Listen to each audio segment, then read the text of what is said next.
Matanda na raw yung aking asawang afam. Kawawa daw ako. Kasi mag-isa na lang daw ako. At saka kaya lang daw ako nag-asawa kasi para makaahon sa kahirapan. Bakit nyo ba pinoproblema pag medyo may edad na yung asawa ko sa akin? Bakit ba kapag ang Pilipina nakapag-asawa ng apam na medyo mas may agwat ang edad? Bakit yung iba napaka big deal?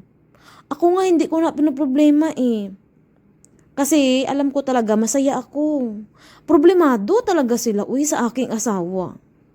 Alam niyo yung asawa ko, kahit medyo may edad yan sa akin, mahal na mahal ako niyan. Kaya wag yung pinoproblema yung yung kapag may nakasawa na Pinay na kapag asawa ng ng afam na medyo may edad, sabi niyo ay kaya lang yan siya nag-asawa kasi kasi gusto lang niya maahon sa hirap. Bakit kapag ang Pilipino din ba nakapag-asawa ng medyo may edad na mga Pilipino din? So ibig sabihin, gusto din nila makaahon sa hirap. So ang pag-aasawa pala, ibig sabihin pala is para pala itong investment. Ganun ba yun?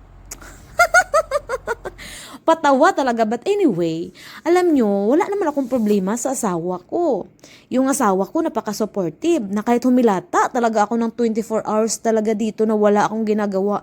Kahit uwian ako ng asawa ko talaga na wala akong niluto dahil maghapon ang aking mukha nandito sa aking garden. Kahit mangamoy singit ako, kahit wala akong ligo-ligo, ako parang pinakamabango sa kanya. O baka sabihin nyo na siyempre, exotic ka. Exotic talaga ako. Aminado naman ako, exotic ako. Hindi ako pupunta sa asawa ko, hindi ako exotic. Pero alam niyo ba yung asawa ko, napaka-supportive niya sa akin. Tsaka hindi yan siya naglireklamo at hindi talaga ako nilalapagan ng resibo. Kahit anong binibili niya sa akin, mga gamit ko sa aking garden. Kaya proud na proud talaga ako sa kanya. Kasi kahit hindi ko talaga hingiin, kahit meron naman akong pambili, siya pa rin talaga ang mag-i-insist kasi ganun siya ka-supportive sa akin. May nagsabi pa nga sa akin, dapat kunin mo yung kayamanan ng afam mo.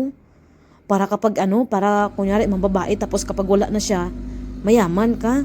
So, grabe naman itong mga mentalidad ng tao. Uy, grabe, hindi ba kayo nahiya sa mga comment ninyo? Mag-comment kayo dyan sa comment section. Diyos ko po, Lord.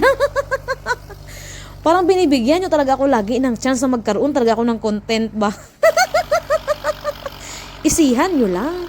Huwag kayo masyado ma-stress sa nakikita ninyo. Hindi ko pa nga piniplex yung asawa ko, na-stress na kayo.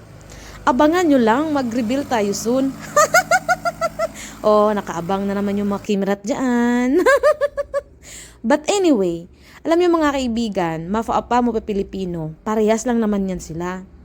Ang importante lang talaga, kapag nag-asawa ka talaga, kailangan talaga, una-una mo talagang isa isip, isa puso at isa diwa mo talaga. Kailangan yung asawa mo may respeto sa'yo. Kailangan yung asawa mo supportive sa'yo. Kung saan ka masaya, susuportahan ka. Hindi yung matapon lang yung kape sa lamisa, bubulyawan ka. Hindi yung matapon lang yung tuyo, galit na, parang akala mo wala ng bukas. Maghanap kayo ng asawa na compatible kayo. Kahit may edad man yan, kung nagmamahalan kayo, at naibibigay niya yung mga bagay na mga nagpapasaya sa'yo at ganun din ikaw sa kanya, why not coconut, poknat? Diba? Kaya ako masaya ang buhay ko. I live my day everyday happy. Huwag nyo na-stressin yung buhay nyo. Huwag nyo rin bilangin yung kayamanan ng asawa ko kasi wala kayong bibilangin. So yun lang for today's video. Huwag kayong masyadong judgmental sa nakikita ninyo base lang sa gusto ninyong makita. Yan lang, salamat.